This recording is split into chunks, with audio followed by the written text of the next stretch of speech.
El viernes 13 de abril, 19 días después de que fueran secuestrados en una zona en la frontera entre Ecuador y Colombia, finalmente se confirmó la muerte de Javier Ortega, Paul Rivas y Efraín Segarra, miembros del equipo periodístico del diario ecuatoriano El Comercio.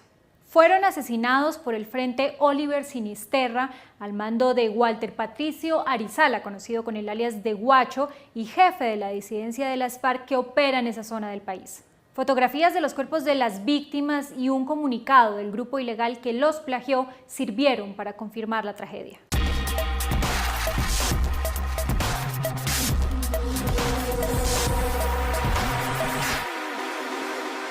El lunes 26 de marzo, el periodista Javier Ortega, el fotógrafo Paul Rivas y el conductor Efraín Segarra cruzaron un retén militar en la zona de Mataje, provincia de Esmeraldas, en la frontera entre Ecuador y Colombia. Realizaban un reportaje sobre los últimos hechos violentos ocurridos en la zona, como la muerte de 3 militares en una emboscada o la explosión de un carrobomba cerca a una estación de policía que dejó más de 28 personas heridas. Mientras realizaban el trabajo periodístico, fueron secuestrados por hombres del Frente Oliver Sinisterra al mando de alias Guacho.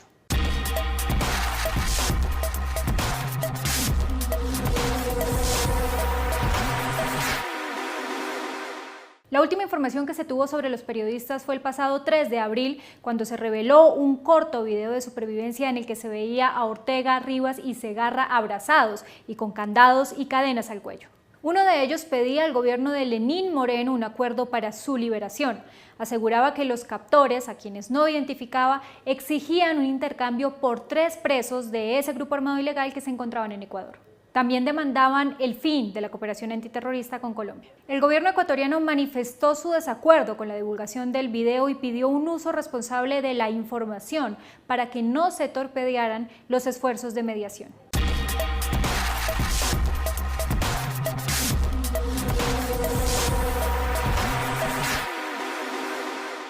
El jueves 12 de abril se conocieron 3 fotografías que parecían ser de los trabajadores del diario El Comercio. Según reveló la Fundación para la Libertad de Prensa, sobre la 1:30 de la tarde, RCN Noticias tuvo acceso al material y lo puso en conocimiento de la Fundación, que a su turno lo entregó al gobierno colombiano. Cerca de las 4:30 de la tarde, el vicepresidente de la República, Óscar Naranjo, respondió que estaban dando trámite para hacer las verificaciones correspondientes. En un primer análisis del Servicio de Medicina Legal y Ciencias Forenses de Ecuador, se determinó que en 2 de las fotografías se observaban prendas de vestir que coincidirían con las de los secuestrados. Y aunque el estudio biométrico de una de las imágenes daba una alta probabilidad de que coincidiera con otro de ellos, los estudios no eran concluyentes.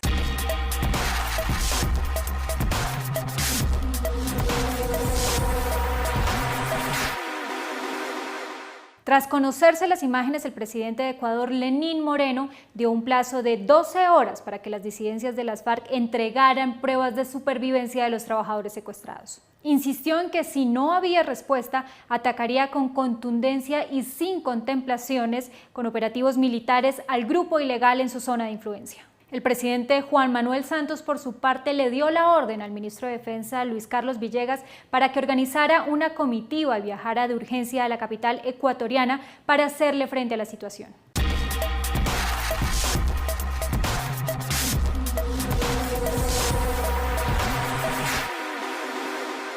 Poco antes de que se cumpliera el plazo de 12 horas, fue revelado un comunicado firmado por el Frente Oliver Sinisterra en el que se confirmaba la muerte de los 3 periodistas. De acuerdo con la comunicación, el asesinato del equipo periodístico se había dado luego de un intento fallido de rescate comandado por las fuerzas militares de Ecuador y de Colombia. El grupo subversivo aseguró además que le había propuesto al gobierno del vecino país llegar a un acuerdo para hacer entrega de los periodistas, pero que no hubo respuesta. En un tono cínico, el Frente Oliver Sinisterra culpaba a los gobiernos por la muerte de los 3 trabajadores e incluso ofrecía condolencias a sus familiares y amigos. Este fue el segundo comunicado en el que ese grupo se refería a la muerte de los periodistas. En el primero, revelado el 11 de abril, el grupo de alias Guacho también aseguraba que los periodistas habían muerto como consecuencia de operaciones militares en la zona. Sin embargo, la autenticidad de ese comunicado nunca pudo ser comprobada.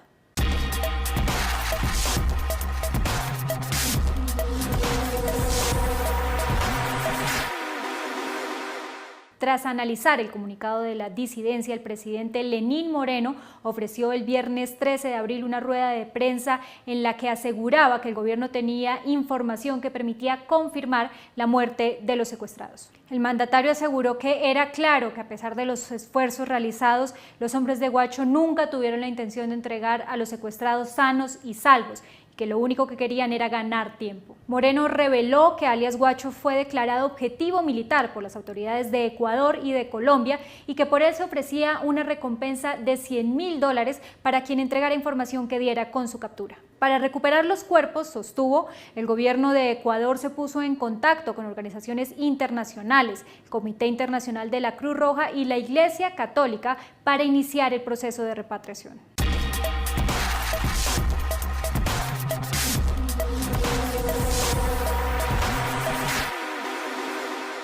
Walter Patricio Arizala, alias Guacho, nació en Limones, un pequeño municipio de la provincia fronteriza de Esmeraldas, en Ecuador. Estuvo casi una década como guerrillero de la columna móvil Daniel Aldana y del Frente 29 de las FARC, pero desde 2016 decidió apartarse de los diálogos de paz que adelantaban la subversión con el gobierno y armó una disidencia. Su grupo cuenta con no menos de 60 hombres, en Ecuador los llaman los de Guacho y tienen como propósito el cuidado de las rutas del narcotráfico en el suroccidente del país y el control territorial de las zonas que antes eran de dominio de las FARC y que son fundamentales para los carteles de la droga. Desde finales de 2017 se despliega todo un operativo binacional contra él y para Colombia es tan importante capturarlo que pidió ayuda de la DEA y el FBI.